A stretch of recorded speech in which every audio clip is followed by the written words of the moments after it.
आज मैं दो वचन से आप लोग से बात करना चाहता हूँ।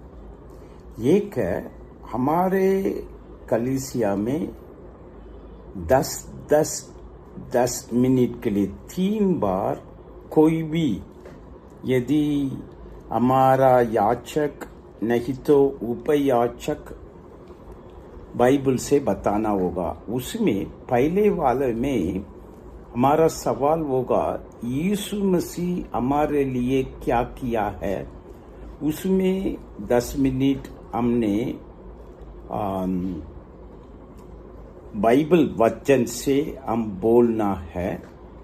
इसके लिए मैंने लिया है फिलिपियों 4:19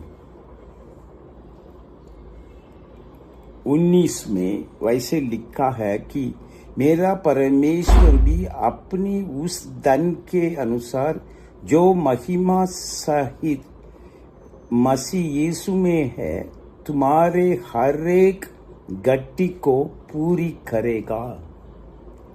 इसी वचन में यह लिखा है, हमारा परमेश्वर, वो तो वो पौलुस कह रहा मेरा परमेश्वर, वो ही परमेश्वर, हमारा परमेश्वर भी, वो यीशु मसीह के द्वारा हमारे हर एक गट्टी को पूरी करेगा। कई बार लोग सोचते हैं मेरे घर में खर्चा बहुत होता है तो मैं क्या करूं। इसीलिए ये वचन बताता है कि देखो, यीशु मसीह हमारे लिए सब कुछ कर सकता है, लेकिन वो पिता परमेश्वर हमारा परमेश्वर होना चाहिए। कई लोग सोचते हैं मेरे को कलीसिया से क्या मिलेगा करके सोच के आ जाएंगे, लेकिन याद रखो, हम हमारा पिता से विश्वास करेंगे तो वो हमारे जरूरत को पूरा करता है। इसी वचन के ऊपर ध्यान करके हम उसी परमेश्वर को आराधना करना है, उनको धन्यवाद देना है। वो ये पहला 10 मिनट का यीशु मसीह मेरे लिए क्या किया है उसके बारे में लोग गवाह भी बोलना है। इसी वचन के ऊपर भी ध्यान देना होगा। उसके बाद हमने और एक 10 मिनट हम सभी पवित्र लोग ये काम करना है, ये याद रखो। उसी कभी मैं याद दिलाना चाहता हूँ, हमारा कलीसिया सिर्फ पास्टर से नहीं बनता है, हम है पवित्र आत्मा, दास, याचक, उपयाचक और पवित्र लोग 5 मिलकर ही कलीसिया बना सकता है करके मैंने आप लोगों को बोल के आ रहा हूँ।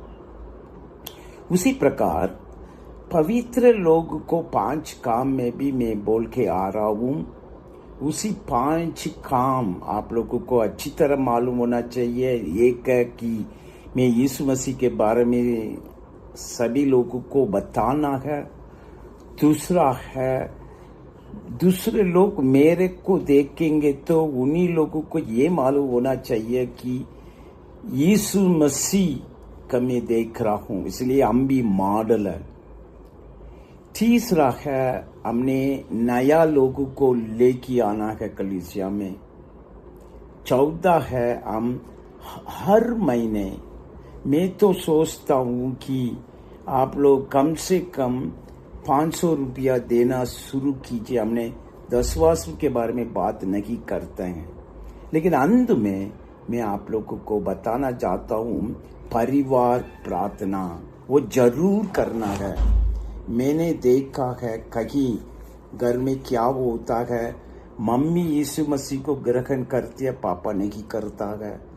कहीं घर में मम्मी पापा दोनों यीशु मसीह को विश्वास करते हैं, बच्चे लोग नहीं करते हैं। वैसे नहीं होना चाहिए। यही मैं आप लोगों को बताना चाहता हूँ।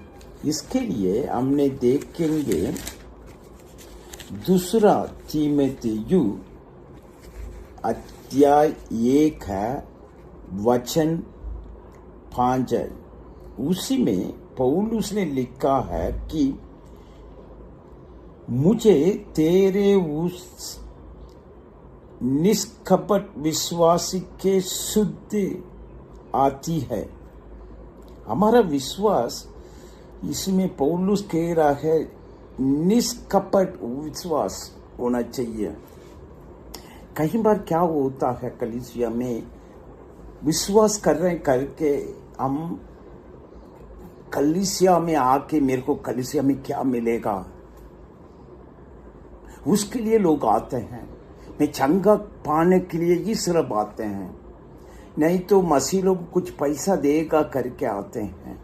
वैसे नहीं, मेरा विश्वास निष्पट होना चाहिए।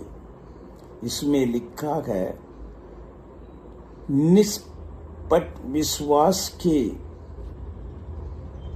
साथ।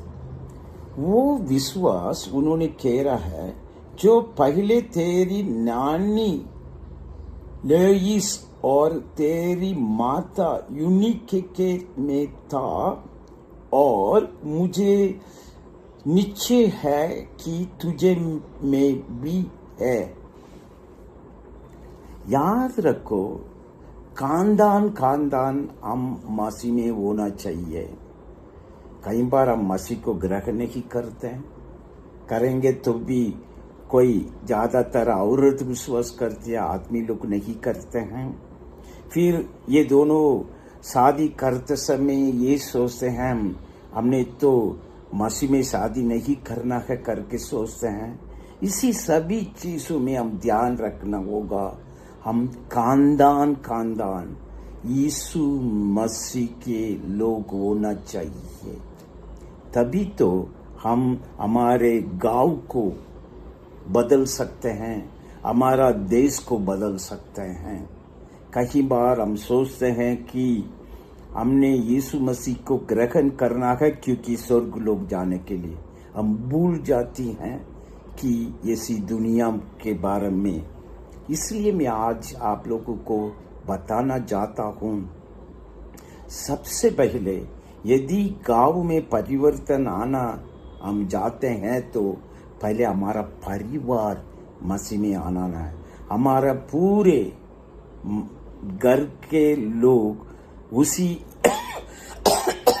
यीशु मसीह को ग्रहण करना है, यीशु मसीह को मानना है।